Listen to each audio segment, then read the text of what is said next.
Salom do'stlar, aziz tomoshabinlarim. Bugun siz uchun hayotingizni tubdan o'zgartirishi mumkin bo'lgan, har biringizga bevosita ta'sir qiladigan juda muhim va dolzarb ma'lumot bilan kelyapman. So'nggi paytlarda ko'pchiligingiz quloq solgan, ko'zingiz tushgan, ammo to'liq mohiyatini anglab yetmagan bir yangilik haqida gaplashamiz. Gap shundaki, O'zbekistonda karta orqali pul o'tkazmalariga 23% soliq joriy etilgani haqida shov-shuvli xabarlar tarqaldi va ko'pchilikni vahimaga soldi. Bugungi videomizda biz aynan shu masalaga chuqur kirishib, kimlar bu soliqni to'lashi shartligi, kimlar tashvishlanmasligi kerakligi va eng asosiysi, kimlarga ortiqcha to'langan pul qaytarilishi mumkinligini batafsil tushuntirib beramiz. Bu ma'lumot har biringiz uchun o'ylaymanki mutlaq zarur va hayotiy ahamiyatga ega. Shuning uchun iltimos videoni oxirigacha diqqat bilan tomosha qiling. Hozirning o'zida kanalimga obuna bo'lish tugmasini bosing va ushbu videoga like qo'yishni unutmang. Chunki sizning qo'llab-quvvatlashingiz bizga yanada muhim va foydali kontent tayyorlashga kuch beradi. Keling, kechiktirmasdan mavzuga kirishamiz. Muammoning mohiyati. Oldin qanday edi va hozir nima o'zgardi? Avvallari ko'pchiligimiz bank kartalarimiz orqali amalga oshiriladigan pul o'tkazmalariga, ayniqsa jismoniy shaxslar o'rtasidagi o'tkazmalarga unchalik e'tibor bermasdik. Oila a'zolariga yuboriladigan moddiy yordam, do'stlarga qarz berish yoki qaytarish, kichik xizmatlar uchun to'lovlar, kichik hajmdagi onlayn savdodan tushgan pullar, bularning barchasi ko'pincha soliq organlarining diqqat markazidan chetda qolardi. Qonunchilikda albatta daromad solig'i haqidagi normalar mavjud edi, ammo amaliyotda jismoniy shaxslarning kartalariga kelib tushayotgan har bir o'tkazma kuzatilmasdi. Soliq organlari asosan katta miqdordagi shubhali operatsiyalarga yoki rasmiy ish haqidan olinadigan daromadlarga e'tibor qaratardi. Ko'plab kichik biznes egalari yoki o'zini o'zi band qilgan shaxslar hatto o'z faoliyatini rasmiy ro'yxatdan o'tkazmasdan ham mijozlardan kartaga pul qabul qilib hech qanday muammosiz ishlashardi. Bu bir tomondan qulaylik bo'lsa-da, boshqa tomondan iqtisodiyotda norasmiy aylanma va soliqlardan bo'yin tovlash holatlarining avj olishiga sabab bo'lardi. Endi esa vaziyat tubdan o'zgardi. Soliq qo'mitasi o'z faoliyatida raqamli texnologiyalarni joriy etish va banklar bilan axborot almashinuvini kuchaytirish orqali jismoniy shaxslarning bank kartalari orqali amalga oshiriladigan operatsiyalarga nisbatan nazoratni keskin kuchaytirdi. 23%lik soliq haqidagi gap so'zlar aynan mana shu kuchaytirilgan nazorat va mavjud soliq qonunchiligining izchil qo'llanilishi natijasida yuzaga kelgan. Bu degani, endi sizning kartangizga kelib tushadigan har bir o'tkazma potensial daromad sifatida ko'rilishi mumkin. Agar bu daromad rasmiy ravishda deklaratsiya qilinmagan va soliqqa tortilmagan bo'lsa, soliq kodeksining tegishli moddalariga muvofiq u daromad solig'iga tortiladi. O'zbekiston Respublikasi soliq kodeksiga ko'ra, jismoniy shaxslardan olinadigan daromad solig'ining umumiy stavkasi 12% ni tashkil etadi. Ammo agar faoliyat rasmiylashtirilmagan bo'lsa va soliq organlari tomonidan o'tkazma daromad sifatida tan olinib, shaxs faoliyatini rasmiylashtirmagan bo'lsa, turli xil jarimalar va qo'shimcha to'lovlar bilan birgalikda 23%lik jazo chorasi qo'llanishi mumkin. Ya'ni bu to'g'ridan to'g'ri yangi soliq emas, balki rasmiylashtirilmagan daromadga nisbatan qo'llaniladigan mavjud soliq va unga qo'shimcha hisoblanishi mumkin bo'lgan jarima va penya miqdori bo'lib, uning umumiy miqdori 23% ga yetishi mumkin. Ayrim holatlarda esa tadbirkorlik faoliyatini yashirishga urinish sifatida ko'rilib, undan ham yuqori sanksiyalar qo'llanishi mumkin. Soliq organlari banklardan ma'lumotlarni olish huquqiga ega bo'ldi va endilikda ular sizning kartangizga muntazam ravishda kelib tushayotgan pul o'tkazmalarini tahlil qilmoqdalar. Agar o'tkazmalar doimiy tusga ega bo'lsa, ma'lum bir miqdordan oshsa va o'tkazmalarning maqsadi rasmiy ravishda tasdiqlanmasa, u soliqqa tortiladigan daromad sifatida qabul qilinishi mumkin. Bu jismoniy shaxslar tomonidan amalga oshiriladigan tadbirkorlik faoliyatini legallashtirishga, yashin iqtisodiyot hajmini kamaytirishga qaratilgan qat'iy qadamdir. Demak, endi har bir o'tkazma uchun ma'lum bir javobgarlik yuklanadi. Asosiy qism 1. Nimalarni bilishingiz kerak, kimlar tashvishlanishi kerak va kimlar tashvishlanmasligi kerak. Bu yangi tartibdan kimlar tashvishlanishi kerakligini va kimlar xotirjam bo'lishi mumkinligini aniq tushunib olishimiz kerak. Keling, buni real hayotiy misollar orqali ko'rib chiqamiz. Kimlar tashvishlanishi kerak? 1. Ro'yxatdan o'tmagan tadbirkorlar va xizmat ko'rsatuvchilar. Agar siz rasmiy ravishda hech qanday tadbirkorlik subyekti sifatida ro'yxatdan o'tmagan bo'lsangiz, ya'ni yakka tartibdagi tadbirkor yoki o'zi band qilgan shaxs sifatida soliq organlarida qayd etilmagan bo'lsangiz, lekin doimiy ravishda kartangizga tovar sotishdan yoki xizmat ko'rsatishdan pul qabul qilsangiz, siz soliq organlarining diqqat markazida bo'lasiz. Birinchi misol, onlayn sotuvchi Dilshodaxon. Dilshodaxon uy bekasi. U bir necha yildan beri ijtimoiy tarmoqlar orqali qo'l mehnati bilan tayyorlangan zargarlik buyumlarini sotadi. Oyiga o'rtacha etim oltinta buyurtma oladi va har bir buyurtma uchun 100 bin so'mdan 300 bin so'mgacha pulni mijozlardan o'zining shaxsiy bank kartasiga qabul qiladi. Umumiy oylik daromadi 5-7 million so'm atrofida. Ilgari Dilshodaxon bu pullarga hech qanday soliq to'lamasdi. Chunki u buni qo'shimcha daromad deb hisoblardi va rasmiy biznes deb bilmasdi. Hozirgi vaziyatda uning kartasiga kelib tushayotgan bunday muntazam va doimiy o'tkazmalar soliq qo'mitasi tomonidan tadbirkorlik faoliyatidan olingan daromad sifatida baholanadi. Agar o'z faoliyatini rasmiylashtirmagan bo'lsa, uning har bir million so'mlik daromadiga 230 ming so'm, 23 ming miqdorida soliq hisoblanishi mumkin. Misol uchun, agar u bir oyda 6 million so'm daromad olgan bo'lsa, undan 1 million 360 ming so'm soliq undirilishi mumkin. Bunday holatda Dilshodaxon darhol o'zi band qilgan shaxs sifatida ro'yxatdan o'tishi yoki yat ochishi kerak. O'zi band qilgan shaxslar uchun yillik daromad solig'i stavkasi ancha past. Ikkinchi misol, freelancer Azamat. Azamat dasturchi bo'lib, xorijiy va mahalliy mijozlar uchun veb-saytlar ishlab chiqadi. Uning hech qanday rasmiy ish joyi yo'q, barcha to'lovlarni mijozlardan o'zining shaxsiy plastik kartasiga qabul qiladi. Oyiga o'rtacha 10 million so'm o'tkazma kelib tushadi. Azamat ham bu pullarni sof daromad deb hisoblardi va hech qanday soliq deklaratsiyasini topshirmasdi. Uning holatida ham bu daromadlar soliq organlari tomonidan e'tiborsiz qolmaydi. Agar u IT Park rezident sifatida ro'yxatdan o'tmagan bo'lsa yoki YTT ochmagan bo'lsa, unga ham 23% soliq solinishi mumkin. Misol uchun, agar Azamat oyiga 12 million so'm daromad olgan bo'lsa, unga 2 million 60 ming so'm soliq hisoblanishi mumkin. Bu uning uchun katta moliyaviy yo'qotishdir. Uchinchi misol, avtomobil ustasi Jasur. Jasur avtomobillarni ta'mirlash xizmatini ko'rsatadi. Uning ustaxonasi bor, lekin faoliyatini rasmiylashtirmagan. Mijozlar ko'pincha naqd pulsiz uning kartasiga o'tkazma orqali to'lovlarni amalga oshirishadi. Oyiga umumiy 30 million so'm o'tkazma kelib tushadi. Jasur ham shu paytgacha hech qanday soliq to'lamas edi. Endi soliq qo'mitasi uning faoliyatini ham nazoratga oladi. Agar u rasmiylashmasa, uning 35 million so'mlik oylik daromadiga 2 million 70 ming so'm soliq solinishi mumkin. Bundan tashqari unga faoliyatini noqonuniy olib borgani uchun jarimalar ham qo'llanilishi ehtimoli bor. 2. Doimiy va katta miqdordagi o'tkazmalar qabul qiluvchilar. Agar sizning kartangizga noma'lum shaxslardan muntazam ravishda katta miqdordagi pul o'tkazmalari kelib tushsa va siz ularning maqsadini asoslay olmasangiz, sizga savollar tug'ilishi mumkin. Bu ayniqsa firibgarlik sxemalarida ishtirok etayotgan yoki qora pul yuvishda foydalanilayotgan shaxslar uchun juda xavflidir.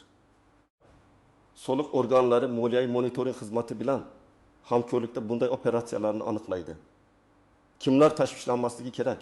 Agar sizning kartangizga kelib tushayotgan pullar daromad emas, balki boshqa maqsadlarga xizmat qilsa, siz xotirjam bo'lishingiz mumkin. Lekin buning uchun ba'zi hujjatlarni saqlashingiz kerak. 1. Oila a'zolaridan moddiy yordam. Farzandingizdan ota-onangizga, turmush o'rtog'ingizdan sizga yoki aksincha, yaqin qarindoshlaringizdan kelgan moddiy yordam soliqlanmaydi. 4. Misol, onasiga yuborilgan pul.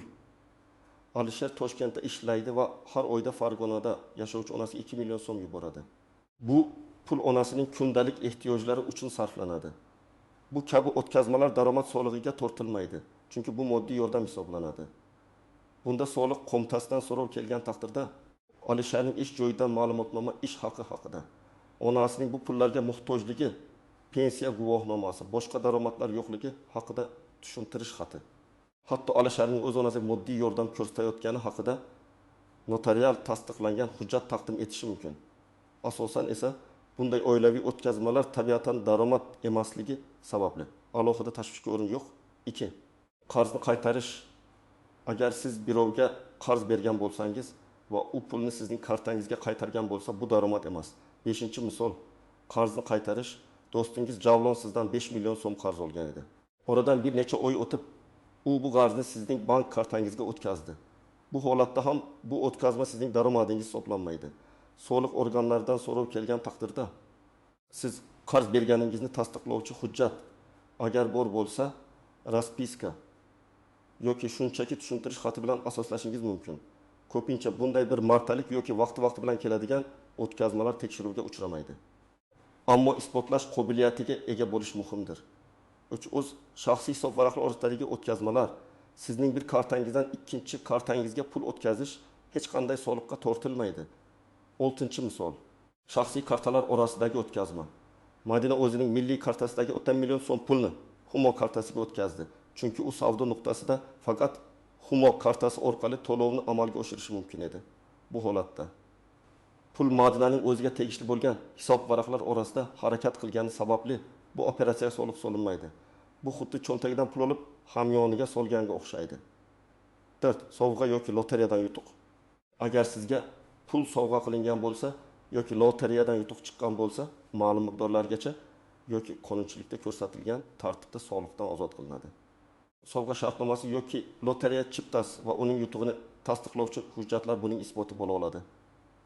Shunday qilib, agar sizning kartangizga kelib tushayotgan pullar muntazam va tizimli ravishda savdo yoki xizmat ko'rsatishdan olinayotgan daromad bo'lsa va siz buni rasmiylashtirmagan bo'lsangiz, demak, sizga jiddiy e'tibor qaratilishi va 23% gacha soliq to'lashingiz talab qilinishi mumkin.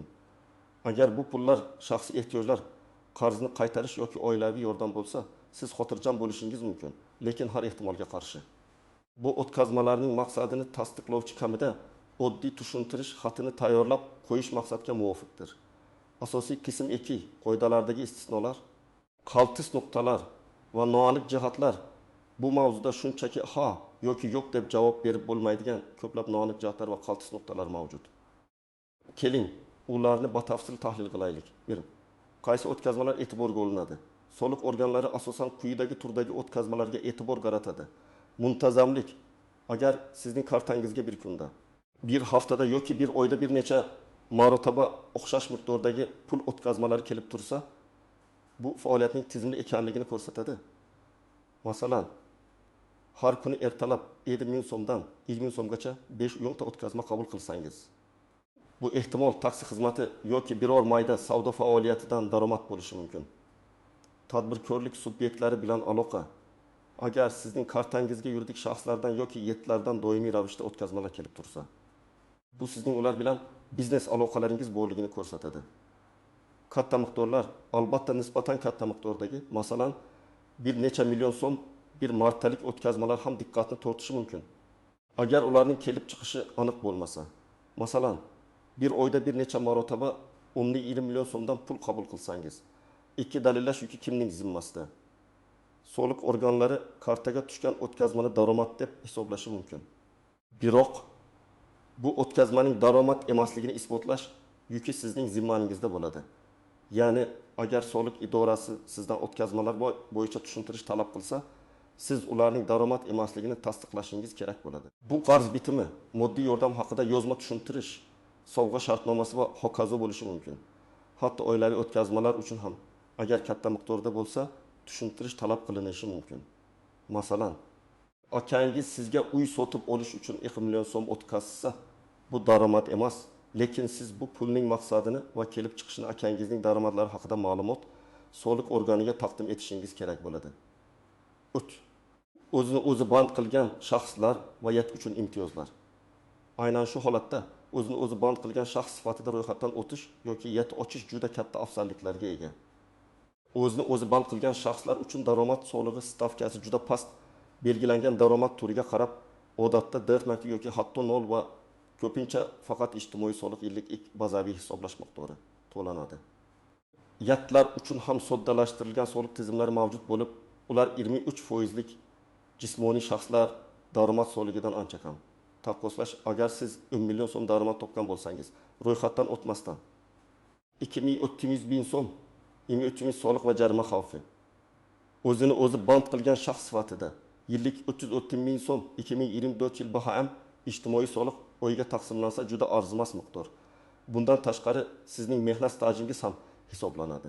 Ya'ni oyga o'rtacha 27.500 so'm ijtimoiy soliq to'laysiz. Daromadingiz esa umuman soliqlanmaydi, aksariyat turlari. YTT sifatida turi qarab qat'iy miqdordagi soliq yoki dartmanga aylanmadan soliq to'lanadi. Masalan, umumiy ovqatlanish sohasidagi YTT uchun eng kam oylik soliq 2 ming so'm atrofida bo'lishi mumkin. Bu taqqoslashlar ko'rinib turibdiki, rasmiylashtirish juda katta moliyaviy afzalliklarni beradi va huquqiy muammolardan xalos etadi. Dirchit. Banklarning roli va ma'lumot almashinuvi. Banklar bevosita sizning har bir o'tkazmangizga 23% soliq solmaydi.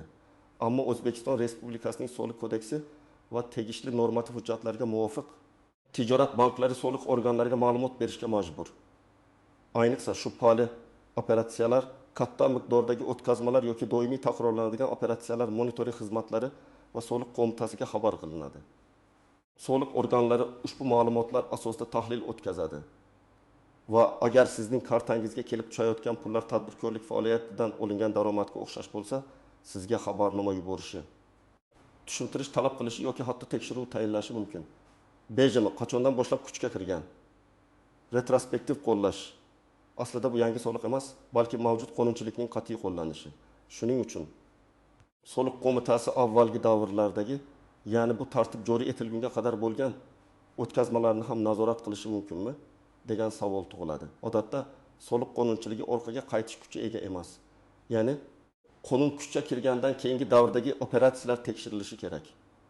Ammo agar shaxs uzoq vaqt davomida noqonuniy tadbirkorlik faoliyatini olib borgan bo'lsa va bu faoliyatdan muntazam daromad olgan bo'lsa, soliq organlari so'nggi 3 yil ichidagi operatsiyalarni ko'rib chiqish huquqiga ega. Agar sizga rasmiy xabarnoma kelmasa, avvalgi davrlar uchun tashvishlanishga hojat yo'q. Lekin ushbu videoni ko'rganingizdan so'ng darhol o'z faoliyatingizni rasmiylashtirish haqida o'ylashingiz kerak. 6. Kimlarga pul qaytariladi masalasiga aniqlik. Videoning sarlavhasidagi kimlarga pul qaytariladi savoliga javob beraylik. Bu ikki xil holatni anglatishi mumkin. Birinchidan, agar sizga soliq qo'mitasi tomonidan noto'g'ri soliq hisoblangan bo'lsa va siz o'tkazmalaringiz daromad emasligini isbotlay olsangiz, masalan, bu qarz qaytarish, oilaviy yordam yoki shaxsiy mablag'laringizning bir kartadan ikkinchisiga o'tkazilishi bo'lsa, unda siz ortiqcha to'langan soliqlarni qaytarib olishga haqlisiz. Bunday holatda siz soliq organiga ariza va tasdiqlovchi hujjatlar bilan murojaat qilishingiz kerak bo'ladi. Ikkinchidan, pul qaytariladi degan ibora. Siz rasmiylashtirilmagan daromadlar uchun to'lashingiz kerak bo'lgan 23% yug'ori soliqlardan qutulib qolishingizni anglatishi ham mumkin. Ya'ni agar siz o'z faoliyatingizni o'z vaqtida rasmiylashtirib, o'zini o'zi band qilgan shaxs yoki yatti sifatida ro'yxatdan o'tsangiz, soliq kodeksida nazarda tutilgan ancha past stavkalarda soliq to'laysiz va shu orqali katta miqdordagi mablag'ni tejasiz. Bu sizga qaytarilgan pul hisoblanadi. Shunday qilib, bu vaziyatda har bir detal muhim. Har qanday shubhali holatda maslahatchi bilan gaplashish yoki soliq qo'mitasiga murojaat qilish eng to'g'ri yo'l bo'ladi. Amaliy maslahatlar. Tomoshabin nima qilish kerak? Xo'sh, endi siz bu ma'lumotlarni bilib oldingiz. Savol tug'iladi. Men nima qilishim kerak? Quyida siz uchun aniq va amaliy ko'rsatmalar beraman. Bir bank kartangizdagi o'tkazmalarni tahlil qiling. Eng avvalo o'zingizning bank ilovangiizga kirib, so'nggi 3-6 oydagi barcha kirim o'tkazmalarni diqqat bilan ko'rib chiqing. Qaysi o'tkazmalar muntazam, qaysi biri bir martalik ekanligini ajratib oling. Agar siz muntazam ravishda biror xizmat yoki tovar uchun pul qabul qilgan bo'lsangiz, ularni alohida ro'yxat qiling. Agar bu oilaviy yordam, qarz qaytarish yoki shaxsiy o'tkazmalar bo'lsa, ularni ham belgilab qo'ying. Agar siz tadbirkorlik faoliyati bilan shug'ullanayotgan bo'lsangiz, darhol rasmiylashing. Bu eng muhim qadam. Agar siz tovar sotsangiz, xizmat ko'rsatsangiz, ustachilik qilsangiz, dars bersangiz yoki boshqa biror daromad keltiruvchi ish bilan muntazam shug'ullanib, buning uchun kartaga pul qabul qilayotgan bo'lsangiz, o'z faoliyatingizni soliq qo'mitasida ro'yxatdan o'tkazing. Qayerga borish kerak? Eng oson yo'li soliq mobil ilovasi orqali yoki soliq.uz sayti orqali o'zini o'zi band qilgan shaxs sifatida ro'yxatdan o'tish. Bu jarayon juda oddiy va bir necha daqiqa vaqt oladi. Agar sizning faoliyatingiz o'zini o'zi band qilgan shaxs ro'yxatiga kirmasa yoki u kattaroq miqyosda bo'lsa, davlat xizmatlari markazlariga DXM murojaat qilib, yakkat sifatida ro'yxatdan o'ting. Qanday hujjatlar kerak?